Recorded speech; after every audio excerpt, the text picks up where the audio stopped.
Mu kurarira no guturaga imishwi dukoresha uburyo bubiri, hari uburyo buri manuweli n'uburyo buri digitali, cyangwa se mu yandi magambo hari uburyo bwa gakondo n'uburyo bwo gukoresha ikoranabuhanga. Kuri uyu munsi turatangira twibaza ikibazo, hagati y'ubu buryo bwombi ni ubuhe buryo bwizewe wakoresha? Hagati y'uburyo buri manuweli ndetse n'uburyo buri digitali. Iyo wararije ukoresheje uburyo buri manuweli uzasanga ufite imishwi mikeya, mu gihe uwararije ku buryo bwa digitali agira imishwi myinshi kandi bose bakoresheje igihe kingana mu kurariza. Ni ukuvuga ngo mu buryo buri manuweli ni bwa buryo tuzakoresha uburyo bwa karemano, cyangwa se dukoresheje inkoko ubwayo igatera amagi hanyuma ikaza ikanayararira. Mu buryo buri digitali ni hahandi inkoko zizatera amagi, twagera igihe cyo kurariza tugashaka imashini cyangwa se icyuma akaba aricyo kituraririra amagi. Ese muri ubu buryo bwombi ni ibihe byiza kuri buri buryo, ndetse ni kuki abantu benshi dusigaye duhitamo gukoresha uburyo buri digitali? Ese digitali niyo nziza kurusha uburyo bwa gakondo? Muri iki kiganiro ibi byose tukaba tugiye kubirebera hamwe. Muri kumwe na Hagenimana Fabien hano ku isoko y'ubworozi. Ari ubwa mbere warugeza kuri ino channel, ntiwibagirwe gukora subscribe, ndetse nawe usanzwe uhari ntiwibagirwe kurayikinga. Ca muri comment wandike igitekerezo cyangwa se inama ibyo ukeneye kuba wamenya kuri ubworozi busanzwe, haba ubworozi bw'inkoko, ingurube, inkwavu, amafi ndetse n'ubundi bwoko. Turi hano ngo tubafashe, turi hano ngo dufatanye mu rugendo rwo gutera imbere mu bworozi, by'umwihariko muri Afurika, tukazamura ireme ry'ubworozi, tukareba icyo abazungu baturushije. Reka rero duhere kuri buno buryo bwa gakondo turebe uko bukorwa ndetse n'ibyiza byabwo, turaza gukurikizaho buno buryo bwa kabiri aribwo bwa digitali. Muri buno buryo bwa gakondo, inkokokazi imwe yakuze neza ya nkoko nini iba ishobora kurarira amagi ari hagati y'10 ndetse na 15. Ikindi muri ano magi 15 akenshi usanga yose atavuka, nibura yashyize amagi 10 uba wizeye ko uzabonamo imishwi 8. Ni ukuvuga ngo uramutse ushaka kurariza amagi 200 byagusaba ko ufite inkokokazi ziri hagati y'inkokokazi 10 ndetse na 15. Ni ukuvuga ngo ukeneye imishwi 200 ku munsi umwe, bizagusaba ko uzaba ufite zino nkoko ziri hagati ya 10 na 15 zishaka kurarira kandi zigatangira kuraririra umunsi umwe. Nk'uko mubizi ibi bintu biragoye, ntabwo wapfa kubona inkoko 20 zose ngo zitangire kurarira ku munsi umwe icyarimwe. Ni ukuvuga ngo uramutse ukoresha buno buryo bw'inkoko gusa, kugira ngo ubone imishwi myinshi icyarimwe byakugora. Ikindi kuri zino nkoko, iyo urarije ukoresheje inkoko haba harimo ingaruka nyinshi, kuko zishobora gutaturagira icyarimwe cyangwa se zigaturaga amagi make andi yagize ibibazo bitandukanye, kuko iyo hari gukoresha inkoko haba hariho ibyago byinshi by'uko ikirere gishobora kugiraho ingaruka, hakaba habaho ubukonje bwinshi cyangwa se ubushyuhe bwinshi, bikaba byatuma amagi amwe yangirika cyangwa se akavuka mu gihe kidakwiriye, akarenza iminsi cyangwa se akavuka mbere yaho, bitewe n'uko ubushyuhe ntabwo ubasha kubukontorora ku kigero gikwiye. Ni ukuvuga ngo rero uramutse ukeneye gukora kinyamwuga, ukava kororera bimwe byo kwishimisha ukabikora mu buryo bw'ubucuruzi, ubu buryo bwo guturaga imishwi ukoresheje inkoko ntabwo ari uburyo bwiza wakabaye uhitamo gukoresha. Ikindi kuri buno buryo bwa gakondo, iyo buramutse ufashe zino nkoko 15 z'inkokokazi zikaba ziri kurarira, ni ukuvuga ngo mu gihe zirimo kurarira zatangira zigukonsome nta kintu zirimo kwinjiza muri icyo gihe cyo zirimo kurarira.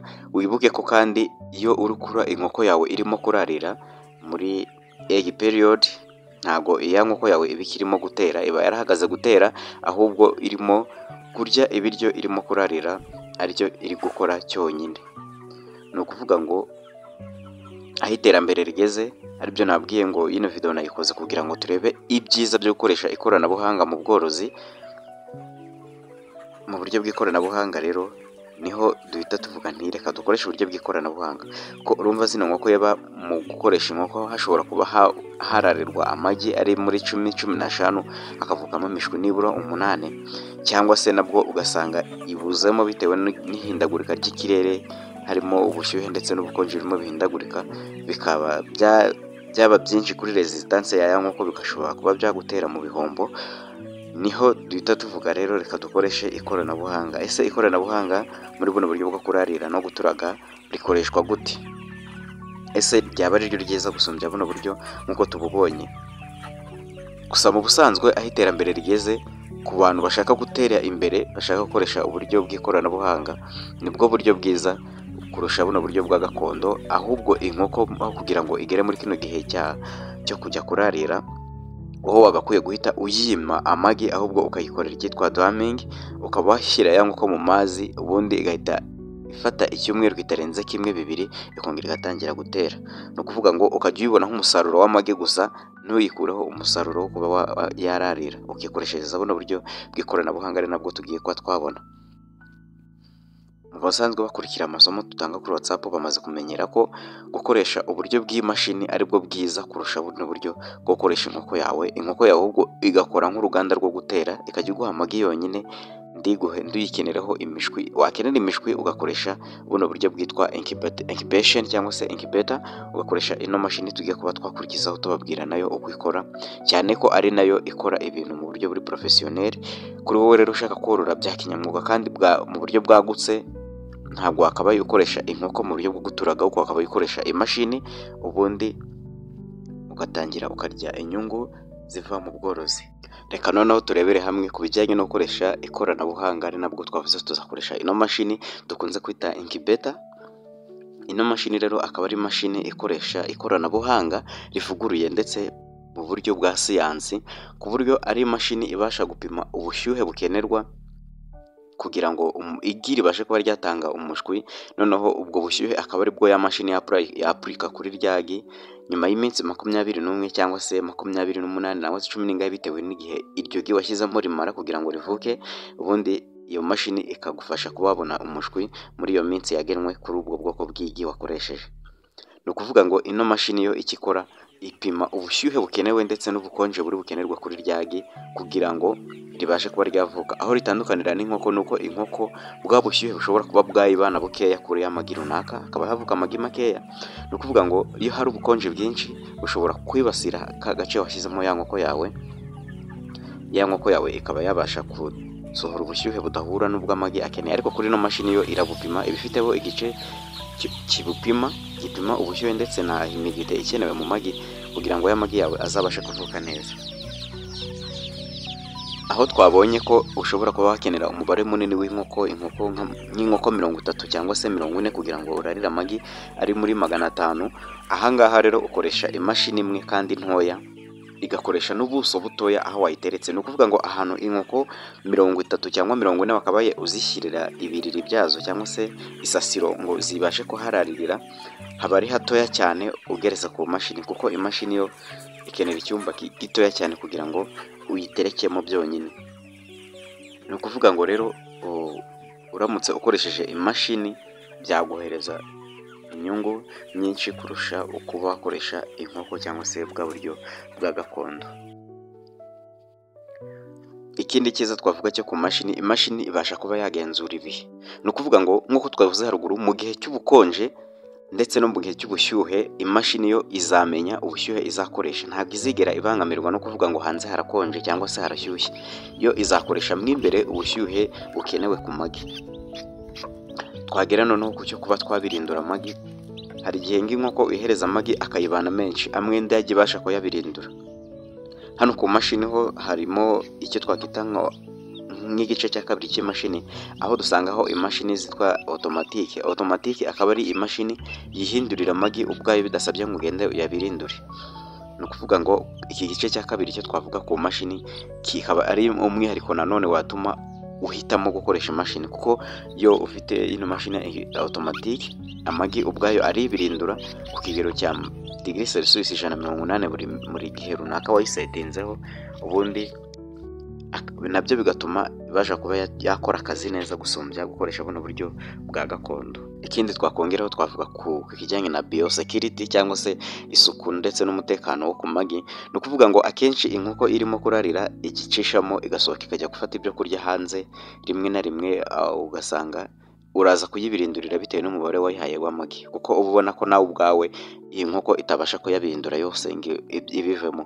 Ni ukuvuga ngo muri yino biosecurity ku mashini ho ntago biba bisaba ngo habe habayeho kujya hanze ugaruke. Ni ukuvuga ngo inkoko iyo ugiye hanze ntago ubuze ndetse no mu gutotora ikaba yanatotoraho rimwe na rimwe rigeze zitotora ku magi, ariko hano ku mashini ho kijyanye na biosecurity kiba kiri full, kuko ntabwo imashini nta kintu kiba kiravanze ngo kinjire mu magi cyangwa kibashe kuba cyahungabanya ubuziranenge n'ubuzima bw'amagi. Ni ukuvuga ngo iyo washyizemo igi rishondeshejwe rifite isake, amahirwe ya 95% aba hari yuko iryo gi rizavuka kandi rikavuka ryujuje ubuziranenge. Izo rero akaba ari zimwe mu mpamvu zatuma dukoresha ikoranabuhanga mu bworozi muri kino gice kijyanye no kuba twarariza.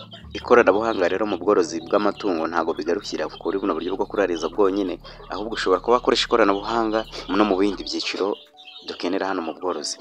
Ni ukuvuga ngo mu bijyanye no kuba wagaburira amatungo yawe dushobora kuba twakoresha ikoranabuhanga nka automatic feeder ndetse na automatic drinker, aho ugabura ibiryo ndetse n'amazi atabashije kuba byameneka. Ni ukuvuga ngo zino automatic feeder ushyiramo ibiribwa by'inkoko, za nkoko zikabirya zitabashije kuba zabitakaza, bikagabanya guhomba ko ugabura ibiryo byinshi ndibiribwe n'amatungo, ahubwo ibiryo byose ugabuye bikaribwa n'amatungo, bikakugabanyiriza cya giciro cyo ukoresha ujya guhaha ibiryo bimwe birapfa ubusa. Kuri drinker rero n'ahangaha bigabanya ibihombo uterwa no guhora ugura isasiro rishyashya, bitewe n'uko irya mbere ritoha cyane cyangwa se rijyamwe amazi rikabasha kuba ryatoha cyangwa se rikajwenga. Ibi rero iyo ukoresheje zino automatic drinker zishyiramo amazi ahagije, zishyira amazi mu kiraro y'amazi nk'uko zikeneye yonyine, ku buryo hatari buzemo yandi ziribashe kuba zatakaza hasi. Naho rero akaba ari hamwe twakoresha ikoranabuhanga. Ahandi twabikoresha ikoranabuhanga mu bijyanye no gucunga cyangwa se kujyana imibare, aribyo twakita nka digital record keeping, ariho ikoranabuhanga rikenerwa cyane kugira ngo ubashe kuba wagenzura umubare w'amagi usarura ku munsi, umubare w'inkoko zarwaye cyangwa se izapfuye. Nyuma yo kuba ubirikodinga nyuma y'igihe runaka, wifashishije izo record ugakora analysis, ukaba wamenya icyo wahindura mu bworozi bwawe kugira ngo ukomeze gutera imbere. Ndetse no mu kubijyanye no kuba wagenzura ibijyanye n'ibihe mu kiraro cyawe cyangwa se ahandi wororera, hari ibijyanye n'urumuri, hakaba hari ibijyanye n'ubushyuhe. Ubushyuhe twahita tuvugamo ubushyuhe burahita bugendana n'umwuka cyangwa se ubuhumekero. Ni ukuvuga ngo mu kiraro cy'inkoko tukeneramo umwuka mwiza kandi wa mwuka uhagije. Ni ukuvuga ngo iyo ufite ahantu hadafite amadirishya ahagije, ukenera kuba wakoresha ikoranabuhanga kugira ngo rigufashe kuba washyiramo wa mwuka nangwa se wa bushyuhe inkoko zikenera. Hari ukoresha ubushyuhe nangwa se umwuka hari vandarateri, dukoresha vandarateri zihuha umwuka, hakaba habonekamo umwuka uhagije. Ndetse hakaba hari n'ubwoko bwa vandarateri bukoreshwa mu kuba bwakongera ubushyuhe mu kiraro cy'amatungo. Ni ukuvuga ngo rero ibyo byose nibyo dusanga mu ikoranabuhanga twakoresha cyangwa se twaryongera mu bworozi. Mu ikoranabuhanga rero niho tuzasangamo na za mashini twifashisha mu gutunganya ubwatsi cyangwa se ibiryo by'amatungo, harimo za pallet machine cyangwa se zira grinder cutter machine. Izo zose rero twaba tubisanga mu ikoranabuhanga. Nkwibutsa ko izi mashini uramutse uzikeneye, hari zimwe ziri automatique, zimwe zikorwa n'inganda, by'umwihariko ku masoko y'u Rwanda ntabwo zari zaboneka neza, ariko iyo uzikeneye zitumizwa ziva mu Bushinwa, tugufasha kuba twazitumiza. Rero kanze ndaje ngurebere ibiciro uko bihagaze. Uramutse ubikeneye ko twakohereza update kuri byo, waca muri comment twatubwira. Ikoranabuhanga rero ntabwo rirangirira aho gusa, rirakomeza no mu bindi. Muri video bitaha nzangenda mbabwira ibyo twagenda duhindura mu bworozi bwacu kugira ngo tubashe kuba twabona umusaruro nk'uko abandi babidutanzemo babona uwo musaruro. Ubworozi bugezweho ni bwa bworozi bukorwa kinyamwuga, ukabukora nk'umucuruzi, ugatekereza nk'umucuruzi uza gufata imyanzuro aho kuba wa mworozi worora mu rwego rwo kwishimisha. Wowe rero utangiye gukora ubworozi, kora ubworozi bwa kinyamwuga.